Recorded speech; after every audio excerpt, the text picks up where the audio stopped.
ఓం గం గణపతయే నమః స్వర్ణలక్ష్మి నమస్తే అస్తు పరబ్రహ్మ స్వరూపిణి రాజ్యం దేహి ధనం దేహి సర్వకామాంచ దేహి మే. ఏప్రిల్ మంత్లో 2-3 రకాలైన విశిష్టతలు ఉన్నాయి.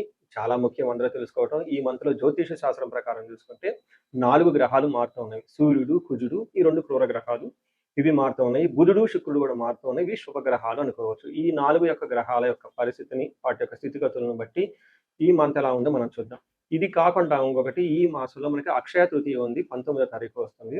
ఎప్పుడైతే అక్షయ తృతీయ వస్తుంటో మంచి మంచి పనులు కనుక చేస్తే ఆ వచ్చిన పుణ్యం మనకి ఎప్పటికీ స్థిరంగా ఉంటుంది. ఎన్ని జన్మలైనా పోదు అని చెప్పేసి శాస్త్రంలో వివరించడం జరిగింది.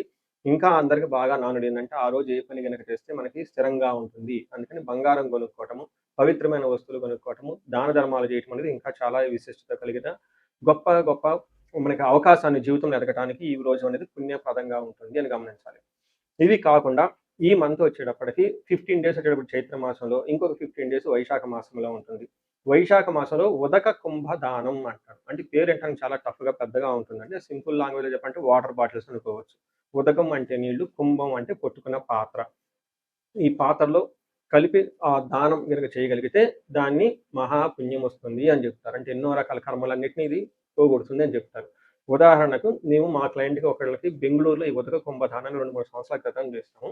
ఏం చేయాలి, ఒక రాగి చెంబు తీసుకొని దాని నుంచి మంచి నీళ్లు పట్టుకొని అందులో ఒక యాలుకాయ కానీ ఒక లవంగా కానీ వేసి దానికి కొంచెం పట్టిక కానీ ఏదైనా బెల్లం కానీ అందులో కొంచెం కలిపేసి ఆ చెంబుకి లేదంటే ఆ పాత్రకి మనం పసుపు కుంకుమ పెట్టి ఆ పాత్రతో సహా ఎవరికైనా సద్బ్రాహ్మణులు కానివ్వండి, వేద పండితులు కానివ్వండి, పితృ సమానులు కానివ్వండి, లేదా గురువు సమానులకు సంబంధించిన వాళ్ళు కానీ మనం ఆ పాత్ర దానం చేయగలిగితే దాన్ని ఉదక కుంభ దానం అంటారు. ఇలా చేయగలిగితే సూపర్. అలా చేయలేని వాడు కూడా దానికి మీరేం నిరుత్సాహపడిన అవసరం లేదు. 2 ఇయర్స్ బ్యాక్ ఎప్పుడైనా ఒక వీడియోలో చెప్తే ఇది ఏం చెప్పానంటే, వాళ్ళకి వాటర్ బాటిల్స్ దొరుకుతాయి. మనకి చలివేంద్రాలని అవి ఇవిని పెడుతూ ఉంటారు పూర్వకాలంలో. ఇప్పుడు ఆ రోజు అలా పెడితే ఎవరు వాటిని కూడా చూడరు, తాగరు. ఎందుకంటే ఎక్కడ మనం ఏ కంటామినేటెడ్ వాటర్ తాగుతామో ఏమవుతుంది, ఏ హాస్పిటల్కి వెళ్తే మళ్ళీ 2-3 వేల బిల్లు అవుతుందని చెప్పేసి అందరూ భయపడుతూ ఉంటారు. కాబట్టి బెస్ట్ థింగ్ ఏంటంటే బ్రాండెడ్ వాటర్ బాటిల్స్ ఉంటాయి. అవి చక్కగా తీసేసుకొని అందరికి దానం చేసుకుంటా వెళ్ళిపోతూ ఉంటే అదే పుణ్యం వస్తుంది. ఇప్పుడు కాలమాన దేశ పరిస్థితులకు అనుగుణంగా మార్చి చేసుకుంటే చాలా బాగుంటుంది. ఇది నేను చెప్పడం తోటి 2 ఇయర్స్ బ్యాక్ ఒక లేడీ నాకు ఫోన్ చేసి, మీరు చెప్పిన ఉదక కుంభదానాన్ని వాటర్ బాటిల్స్ నేను నా ఆఫీస్ నా కార్లో పెట్టుకొని తీసుకుని వెళ్ళానండి. అందరికి చక్కగా ఇచ్చుకుంటూ వెళ్ళిపోయాను. అందరు థ్యాంక్స్ చెప్పారండి అని చెప్పారు. ఇలా మీరు చక్కగా నీళ్ళని, వాటర్ బాటిల్స్ వీటిని కనుక దానం చేస్తే చాలా చాలా కలిసి వస్తుంది.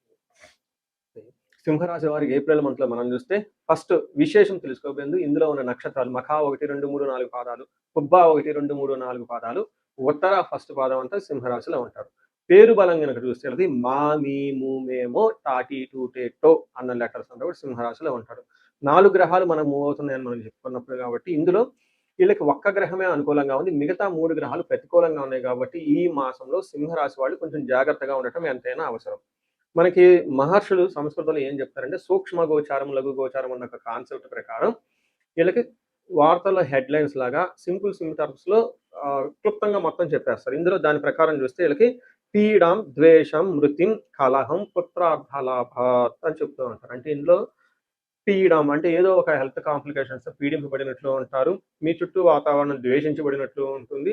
అంతేకాకుండా మనకి మృతం అంటారు. అంటే ఆగిపోవటము, మనకి జీవితానికి లేదంటే లైఫ్కి కొంచెం ప్రమాదకరమైన సంఘటన జరిగే అవకాశం ఎక్కువగా ఉంటుంది. కలహము, శుక్రుని వల్ల గొడవలు వచ్చే అవకాశం ఉంటుంది. అంతేకాకుండా బుధుని వల్ల కొంచెం పిల్లల విషయంలోనూ లేదా డబ్బుకు సంబంధించిన వ్యవహారంలో మాత్రం చాలా అనుకూలంగా ఉంటుందని గమనించాలి. సో చూశారు కదండి, ఈ మంత్ కొంచెం జాగ్రత్తగా ఉండాల్సిన మంత్. అయితే ఇందులో అవకాశాలు కూడా వచ్చే అవకాశం ఎక్కువగా ఉంటుంది. మనం డీటెయిల్డ్గా పాజిటివ్ ఏంటి, నెగిటివ్ ఏంటి అని తెలుసుకుంటే మీకు చాలా వివరంగా ఉంటుంది. సూర్యుడు మీకు 8th హౌస్ నుంచి 9వ ఇంట్లో రావడంతో సూర్యుడు ఉన్న పొజిషన్ అంత మంచిది కాదు అని చెప్తారు.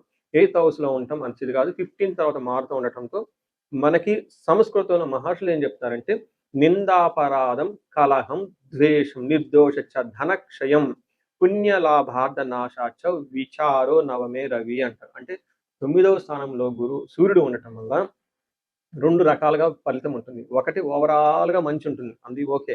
కానీ మధ్యలో మీకు చాలా ట్విస్టులు, టర్నల్స్ అన్నీ ఉంటాయి. అది గమనించుకోవాలి. ఏం జరగవచ్చు, నిందాపరాధ అంటే మీది తప్పు లేకపోయినా కానీ మీ మీద నిందలు పడే అవకాశం ఎక్కువగా ఉంటుంది, గమనించుకోవాలి. రెండోది కలహం నిర్దోషచ్చ. అంటే మీరు పాపం చాలా చాలా మంచివాళ్ళు కావాలని మీతో గొడవలు పెట్టుకునే వాళ్ళు ఉంటారు. అంతే కాకుండా ధనక్షయం, డబ్బుని మీకు మిస్‌యూజ్ రాంగ్ అయిపోయే అవకాశం ఎక్కువగా ఉంటుంది. ఆన్‌లైన్ ట్రేడింగ్ చేసే వాళ్ళకి, స్పెక్యులేటివ్ బిజినెస్ చేసే వాళ్ళకి అలాంటి పనులు ఈ టైంలో చేస్తే మీకు కలిసి రాదు. ధనాన్ని కోల్పోతూ ఉంటారు. ఇంకొక మోస్ట్ ఇంపార్టెంట్ మంచి ఉద్దేశ్యంతో వేరే వాళ్ళకి హెల్ప్ చేద్దాము. పుణ్య లాభార్థ నాశచ్చ. ఒక మంచి పని చేస్తూ ఉంటే, ఆ మంచి పని తగిలిన రిజల్ట్ మీకు రాకపోగా, అది మీకు ఇంకా రివర్స్ అయిపోయి, మీ మీద అనవసరమైన భండాలు, అన్ని నిబాంధాలు పడే అవకాశం ఎక్కువగా ఉంది గమనించుకోవాలి. ఒక రకంగా మీరు ఇది చేద్దాం, అది చేద్దాం అనే దానికంటే గూడా, ఉన్న దాంతో చక్కగా హ్యాపీగా, సింపుల్‌గా ఉండటం అయితే ఈ మంత్‌లో చేయటం చాలా ఇంపార్టెంట్. తర్వాత కుజుడు ఎయిత్ హౌస్‌లో ఉండటంతో, ఇది కూడా మీకు మిక్స్డ్ రిజల్ట్ ఉంటుంది. ఎప్పుడైతే కుజుడు ఎయిత్ హౌస్‌లో ఉన్నారో, వాళ్ళకి స్థాన నాశనం రుణచ్ఛేదః, అప్పుల గొడవలు ఎక్కువగా ఉంటుంది. ప్రొఫెషనల్ మ్యాటర్స్‌లో చాలా ఇబ్బందిగా ఉంటుంది. కొంతమంది జాబ్‌లైన పోయే అవకాశం ఎక్కువగా ఉంటుంది. కార్యసాని క కార్యహాని స్యాత్. ఏదైనా పని చేస్తే అందులో ఆ పనిలో ఆటంకాలొచ్చే అవకాశం ఎక్కువుంటుందని గమనించుకోవాలి. అయితే కుజుడు పాజిటివ్ అంటే మంచి కూడా చేస్తున్నాడు. ఏ ప్రకారంగా అంటే ధనం విషయంలో మాత్రం బాగుంటుంది. అంటే ఏ ప్రకారంగా చూసుకున్నా గాని ధనంలో అయితే బానే ఉంటుందని మీరు గమనించాలి.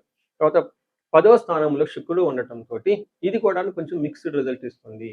10వ స్థానంలో శుక్రుడు ఉంటే మీ చుట్టూ అప్పటిదాకా హంబుల్‌గా, ఒబీడియన్‌గా ఉన్నవాళ్ళు మీకు ఎదురు తిరిగి సింహంలాగా గర్జిస్తారు అని చెప్పేసి మన శాస్త్రంలో చెప్తూ ఉంది.